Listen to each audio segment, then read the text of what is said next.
درود بر شما عزیزان.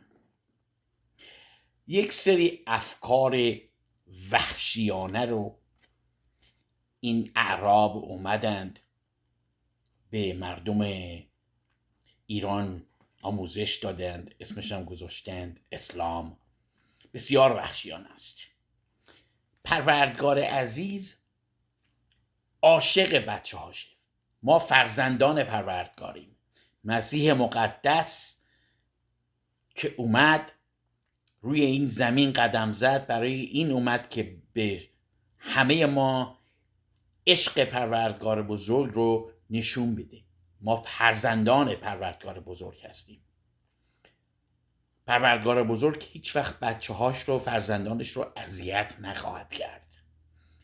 این افکاری که اون اعراب و وحشیا دارند که میگن موقع مرگ اسرائیل میاد، جبرئیل میاد، اردبیل میاد، یه نفر با خنجر با یه دونه کفن سیاه میاد کنارت میشینه، عذابت میده تا جونت در بیاد.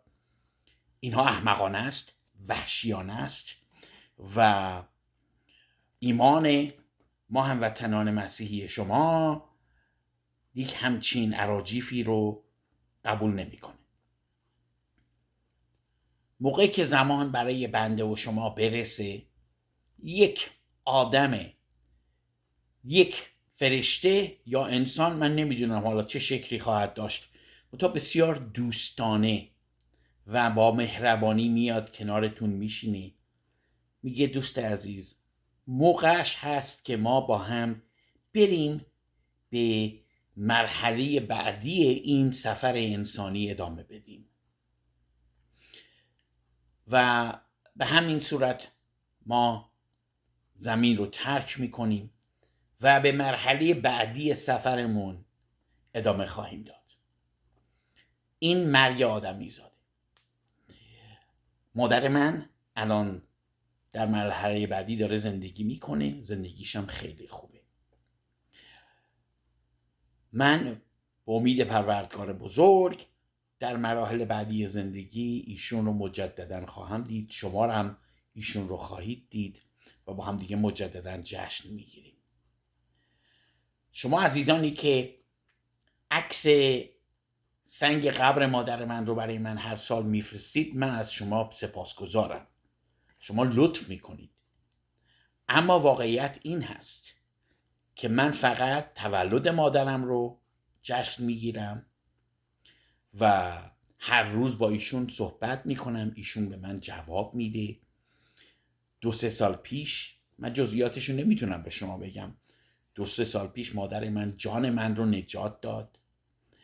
من بعدم بهتون نشون میدم چه اتفاقی افتاده. اما واقعیت این هست، مردم عزیز خاورمیانه اگر این توحش وحشیانه اسلام رو ول بکنند و چشم دلشون رو باز کنند و مسیح مقدس رو بشناسند، 99% این بدبختی هاشون حل خواهد شد.